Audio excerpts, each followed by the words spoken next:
merdeka. Wah, bagaimana tentang nama ibu kota disebut dengan nama Nusantara? Karena yang saya tahu Nusantara itu adalah nama keseluruhan dari wilayah Indonesia. Oke, jadi istilah Nusantara sendiri itu mengalami perkembangan ya. Kita harus melihat sejarahnya dulu. Pertama secara etimologis, Nusa itu artinya pulau dan antara itu artinya seberang, atau bisa berarti di antara, artinya gugusan-gugusan pulau yang kalau dilihat dari India itu di seberang India. Tapi dalam perkembangannya kata ini juga menjadi nama Kutai sebagai nama lokal.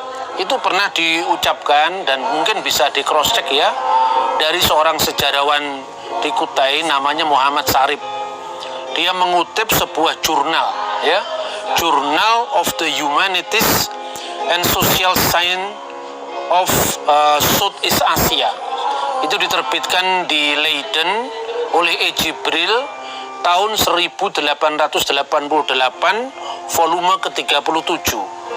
Nah, di situ dikatakan bahwa nama Kutai Kertanegara sebelum dinamakan Kutai itu adalah Nusantara. Jadi artinya ada dua sumber yang itu sangat kuno dibandingkan dengan misalnya ketika Ki Hajar Dewantoro pernah mengusulkan bahwa pada tahun 1920 keseluruhan Indonesia ini disebut dengan Nusantara. Jadi itu sudah lebih kuno lagi. Jadi artinya tinggal kita melihat makna apa yang mau diterapkan. Jadi saya kira kalau spiritnya itu adalah Indonesia yang sekarang ini kita banggakan sebagai nama negara kita, Negara Kesatuan Republik Indonesia.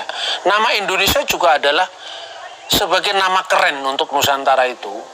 Ketika nama ini mula-mula dipopulerkan oleh seorang etnolog dari Jerman namanya Aldo Bastian.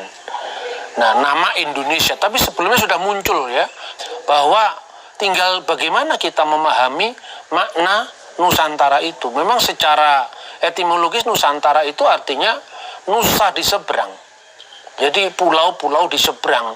Dan itu kalau misalnya menunjuk Kalimantan sebagai Barhina Dwipa, kalau nama Indianya Kalimantan itu kan Barhina Dwipa, itu juga tidak salah, karena kalau dilihat dari seberang selain Kalimantan, di sebelah barat Kalimantan itu adalah Nusantara.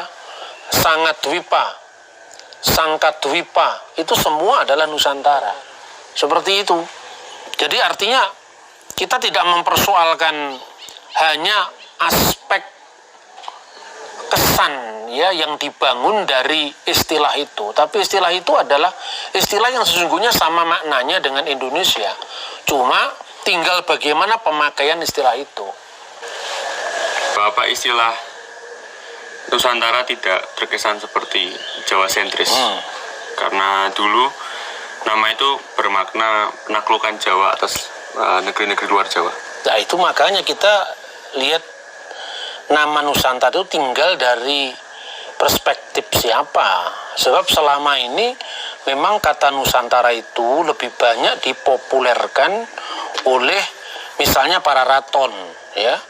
Tulisan Jawa Pertengahan itu ditulis pasca Majapahit yang mengisahkan tentang dinasti kerajaan Majapahit mulai dari berdirinya di masa Kenaro sampai akhir masa Majapahit yang dikenal dengan Nurasunya Yuganingwong tahun 1400 Saka.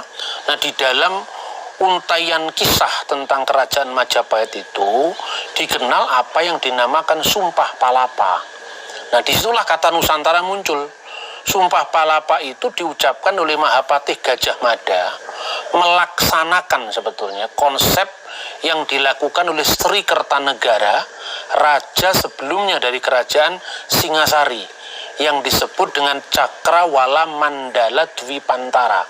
Nah, istilah Dwipantara itu sesungguhnya istilah yang paralel dengan istilah Nusantara, artinya Dwipa itu pulau, antara itu seberang. pulau-pulau di seberang, atau artinya gugusan pulau-pulau. Sama dengan Nusantara. Nusa itu pulau, antara itu seberang, atau seberang pulau, atau gugusan pulau-pulau. Nah, di dalam Pararaton itu Gajah Mada bersumpah, lamun huwus kalah Nusantara, isun amukti palapa. Lamun kalah ring Pahang, Dumpu, Bali, Sunda, Palembang, Tumasek, samana isun amukti palapa. Jadi saya bersumpah ya, sebelum takluk seluruh Nusantara, sebelum takluk Pahang, Dumpu, Bali, Palembang, Sunda, Tumasek, saat itu, Tumasek itu sekarang Singapura, saat itulah saya tidak akan bisa berhenti. Makanya dalam bahasa Jawa itu ada istilah mukti wibawa dan amukti palapa. Mukti wibawa itu artinya menikmati keberhasilan, baik itu prestasi militer, prestasi bernegara, maupun prestasi hidup. Tetapi kalau mukti palapa, ya artinya dia berjanji, berkomitmen untuk kerja keras sampai cita-cita itu selesai. Makanya ada ungkapan lara lapa. Jadi artinya sakit atau penderitaan yang ditanggung demi sebuah komitmen. Jadi kalau dipahami seperti itu, bisa saja orang menafsirkan Nusantara itu adalah pulau-pulau di seberang Jawa. Karena dilihat dari Singasari dan Majapahit. Tetapi kalau tadi saya sampaikan, itu melihat dari sumber Kutai sendiri tidak seperti itu. Jelas sekali bahwa di situ dia misalnya mengutip bahwa nama Kutai Kertanegara itu sebelumnya adalah Nusantara, dan itu tidak salah. Ya misalnya toh pemerintah menamakan misalnya supaya lebih clear misalnya Nusantara Cita, itu juga tidak apa-apa. Tapi ini sudah diputuskan oleh DPR, Presiden, ya artinya bahwa ini sudah menjadi putusan dari pemerintah, dan saya kira secara etimologi tidak salah, tinggal bagaimana penerapan istilah Nusantara itu. Kita jangan hanya melihat dari sumber Majapahit atau sumber Singasari, tapi kita melihat sumber yang lebih luas, apalagi kalau itu bisa ditemukan rujukan secara etimologis munculnya kata Nusantara. Dan itu pelacakannya saya kira sangat luas sekali, sangat panjang ya, bahkan sebelum Masehi itu saya kira. Bagaimana kalau penamaan Nusantara ini menjadi nama ibu kota negara yang baru? Apakah tidak mendapatkan protes dari negara-negara lain seperti Malaysia, Brunei Darussalam, Thailand, karena mereka juga termasuk dalam wilayah Nusantara pada zaman-zaman dahulu, Pak? Bagaimana pendapat Bapak? Ya, itu tentu saya sudah lihat ya. Memang orang Malaysia sendiri menganggap diri sebagai bagian dari Nusantara. Dan itu tidak salah. Karena apa ya? Kita bisa melacak dari sumber-sumber yang paling tua. Jadi misalnya, pada kira-kira antara tahun 300 sebelum Masehi sampai kira-kira tahun 70 Masehi, dunia Timur Tengah dan dunia Barat waktu itu belum banyak mengenal tentang wilayah yang kita huni sekarang, yaitu Nusantara itu. Maka ada satu buku yang sangat terkenal, judulnya itu di dalam bahasa Yunani Koine. Itu yang ditulis antara tahun 300 sebelum Masehi sampai tahun 70 setelah Masehi tadi. Judulnya dalam bahasa Yunani Koine adalah ya, Peripus tes Eritras Thalases, yang artinya pedoman untuk navigasi ke lautan Eritras. Yang disebut lautan Eritras itu adalah lautan India. Nah, dia mengatakan dalam buku itu, sebuah pulau di tengah samudra, di ujung terjauh, di arah timur dari dunia yang dihuni manusia, yang terletak di bawah tempat matahari terbit. Nah, itu menarik. Bahkan kalau kita rujuk dari teks-teks Yunani, Romawi, itu malah kita bisa menemukan yang lebih tua lagi. Bahkan Alkitab sendiri menyebut itu.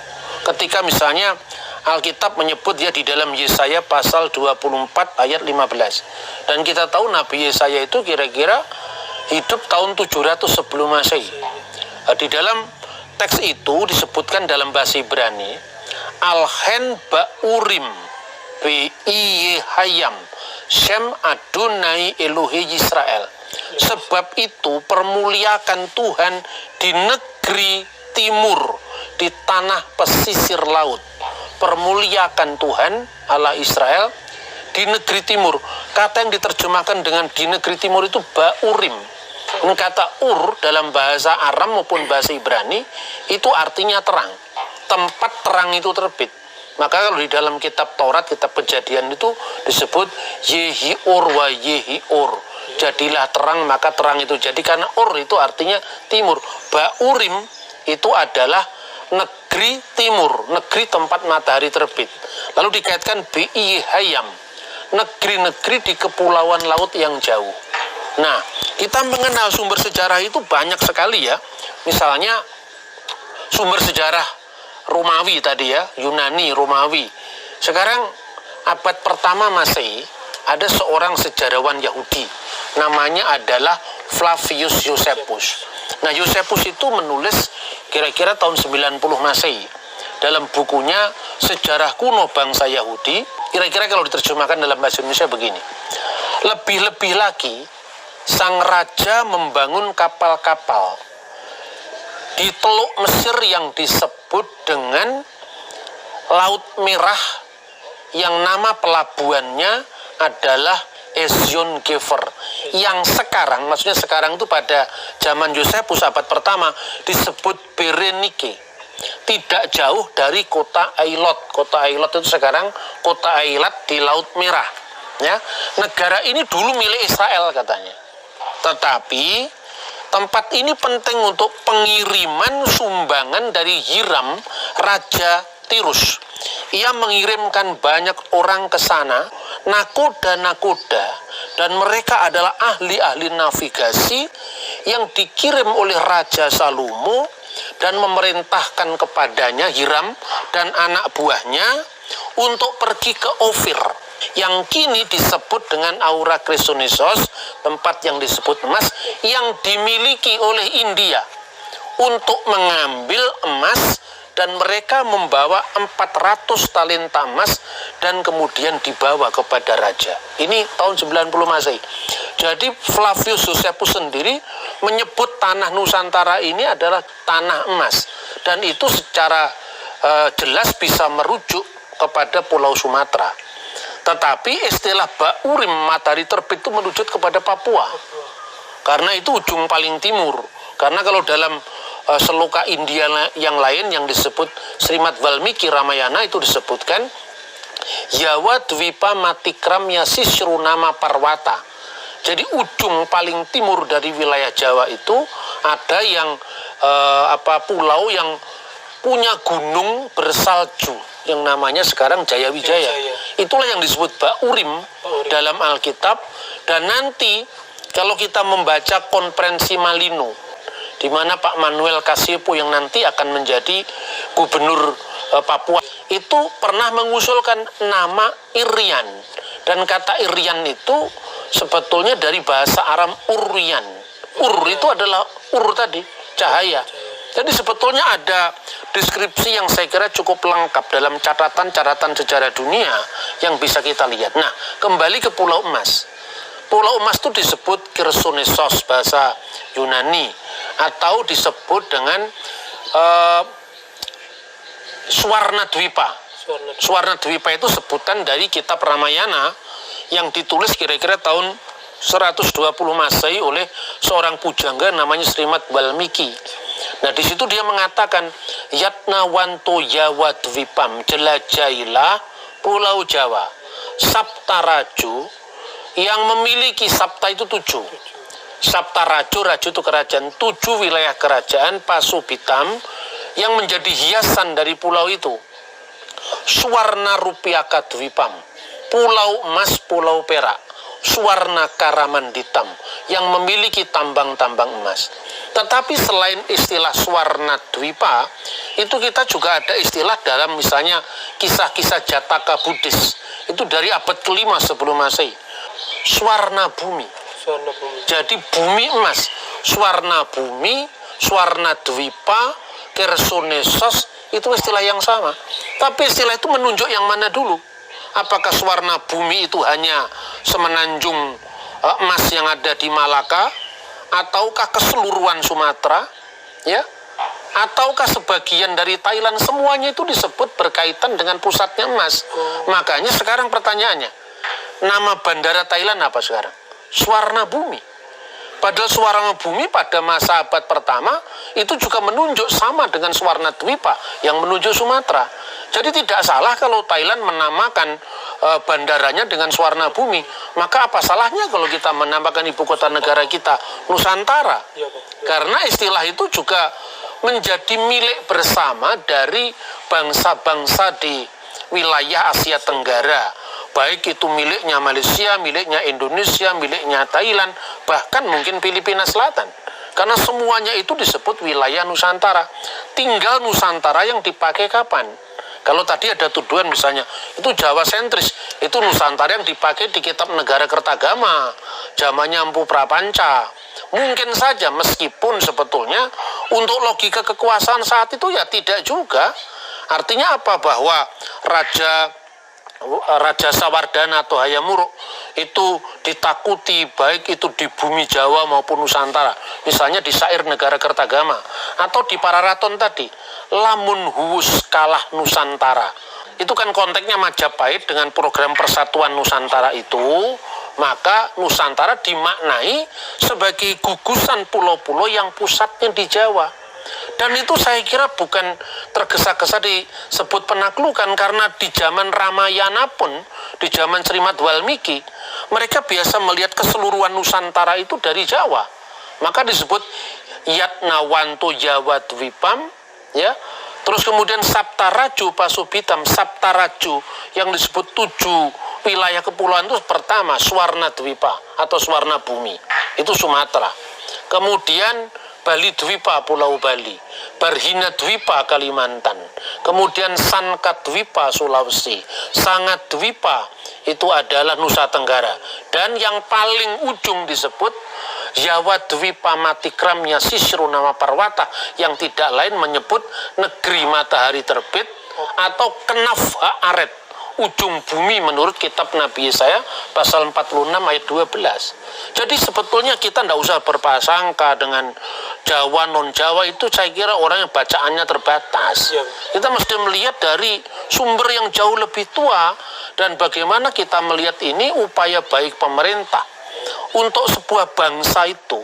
Katanya Dennis Lombard, dia kalau semakin memiliki rujukan masa lampau yang jaya, itu dia menjadi begitu confident, begitu yakin, begitu percaya diri sebagai bangsa. Nah, persoalannya bagaimana mengelola warisan sejarah yang adiluhung ini menjadi titik tolak jerih juang kita dalam memajukan visi Nusantara ini.